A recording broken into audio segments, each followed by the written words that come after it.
Good morning, students. Today, I would like to explain about future perfect tense. In the last meeting, we have learned about past perfect tense and perfect present tense. Now, we will learn about future perfect tense. This is the lesson of Bahasa Inggris Peminatan on chapter 2. Okay, now we go to the form or the pattern of future perfect tense itself. Jadi, kita akan bahas dari rumusnya future perfect tense. Untuk kalimat positif or for the positive sentence, we must write subject first and then will plus have plus verb 3 or past participle plus object or complement. And for the negative sentence, we could write subject plus will not plus or won't plus have plus verb 3 or past participle plus object or complement. And for interrogative sentence, we could write will first and then subject plus have plus verb 3 or past participle plus object or complement. So for the interrogative sentence, we must write will plus subject plus have, not will plus have plus subject. Okay, remember about this form because you will need this form to write future perfect tense sentence. Okay, now we will go to the use of future perfect tense. Jadi kita akan membahas tentang kegunaan atau fungsi dari future perfect tense itu sendiri. Secara umum, kegunaan future perfect tense or the use of perfect tense is for talking about an action that will be completed between now and some point in the future. Imagine we talk about the future and talk about an event or action that will have been finished by the time after now. This tense usually used with adverb of time or time complement. Nah, ini kegunaan dari future perfect tense atau dalam bahasa Indonesianya future perfect tense ini merujuk ke kejadian yang sudah selesai di masa depan. Saat kita menggunakan tense ini, kita membayangkan diri kita di masa depan dan membicarakan kejadian atau tindakan yang akan selesai pada waktu setelah sekarang. Tense ini seringkali digunakan bersama ekspresi waktu atau adverb of time atau time complement ini tadi. Nah, this is the use or the general use of future perfect tense. For the specific use of the future perfect tense, we have the first one. We often use by with the future perfect to mean at or before. There are a lot of time phrases starting with by. For example, by this afternoon, by the time we get home, by the time you have finished, or by the end of the year. Nah, jadi untuk menggunakan di dalam future perfect tense-nya sendiri, kita bisa menggunakan by or before sebagai merujuk ke time phrases atau keterangan waktu. Nah, contohnya by this afternoon, by the time we get home, by the time you have finished, and by the end of the year.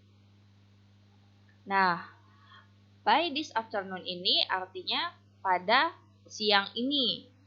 By the time we get home, pada ketika kita pulang ke rumah. By the time you have finished, pada ketika kamu telah selesai. By the end of the year, pada akhir tahun. Okay, now the second specific use of future perfect tense. We can also use should plus have plus verb 3 to show that we think something will happen before a certain point in the future, but are not 100% sure. Jadi kita juga bisa menggunakan rumus should plus have plus verb 3 untuk menunjukkan apa yang kita pikirkan tentang sesuatu yang akan terjadi sebelum poin tertentu di masa depan. Tetapi kita tidak yakin 100%. Jadi kalau kita misalnya merencanakan sesuatu di masa depan tapi tidak yakin 100% tentang kejadian atau rencana itu, kita boleh pakai rumus should plus have plus verb 3. Jadi tidak pakai will di sini. Jadi artinya ini adalah seharusnya telah selesai. Okay, for example, I should have finished by about 6 or so. Saya seharusnya telah selesai sekitar atau pada pukul 6 atau sekitarnya. Nah, the third use. We also use the future perfect to say what we think has almost certainly happened by now. Kita juga menggunakan future perfect tense untuk mengatakan apa yang kita pikirkan hampir terjadi pada saat ini. Contohnya, they will have left by now. And then, it won't have landed yet. They will have left by now. Artinya, mereka akan telah meninggalkan sekarang. Berarti kejadiannya antara sekarang dan masa depan. Dan mereka sebentar lagi akan meninggalkan atau pergi dari sekarang.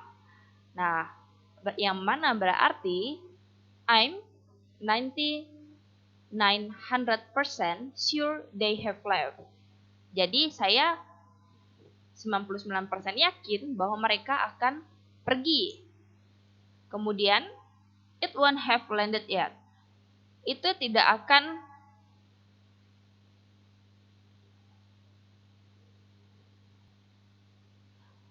saya ulangi, itu belum mendarat titik. Nah, berarti saya 99% yakin bahwa itu belum mendarat. Nah, ini artinya adalah it ini merujuk pasti ke pesawat or airplane. Nah, now we are going to the next use. We use the future perfect to make prediction about action which we expect to be completed before particular time in the future. Jadi kita gunakan future perfect ini untuk membuat prediksi tentang sebuah aksi yang mana kita ekspektasikan untuk selesai sebelum waktu tertentu di masa depan. For example, he'll have had operation by July and should be a lot of fitter then. Dia akan telah selesai operasi pada bulan Juli dan seharusnya akan lebih sehat setelah itu. Nah, ini juga berarti kita merencanakan atau memprediksi bahwa untuk suatu kejadian yang akan selesai atau terjadi di masa depan. Kemudian, next, we usually use a time verb or phrase. For example, soon, by then, within the next week, with this kind of prediction. The times can be very close to now.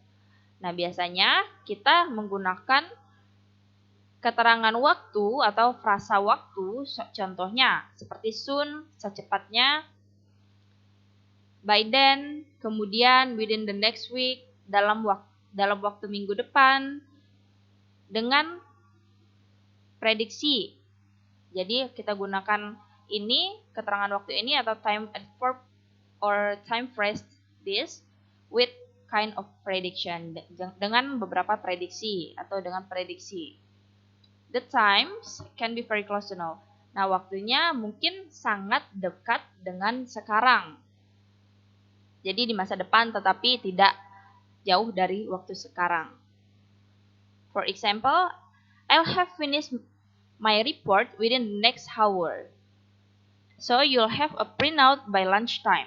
Saya akan telah menyelesaikan laporan saya dalam waktu 1 jam ke depan. Jadi kamu akan memiliki hasil printnya pada waktu makan siang.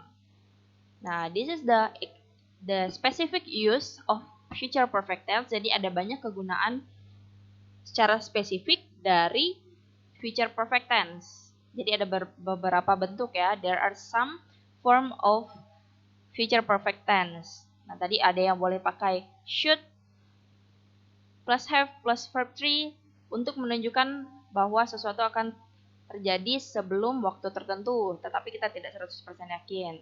Nah, boleh juga biasanya kita ditambahkan di belakang kalimat itu keterangan waktu seperti by this afternoon, by the time we get home, by the time you have finished, by the end of the year, or by lunchtime. Or we can use time adverb or time phrase, for example, soon, by then, within the next week. Tuh. Itu yang akan kita pakai dalam menulis future perfect tense.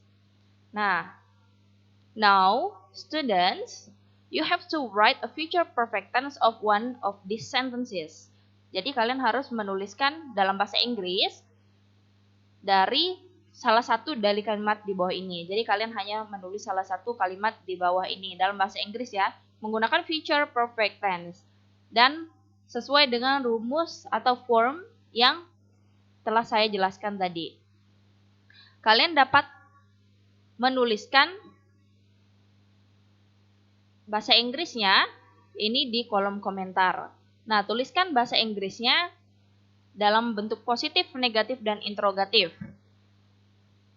Dan jangan lupa, and don't forget to write your name and your class. Okay? I think that's all for our explanation. Now, please do the task. Okay, see you and thank you for watching the explanation.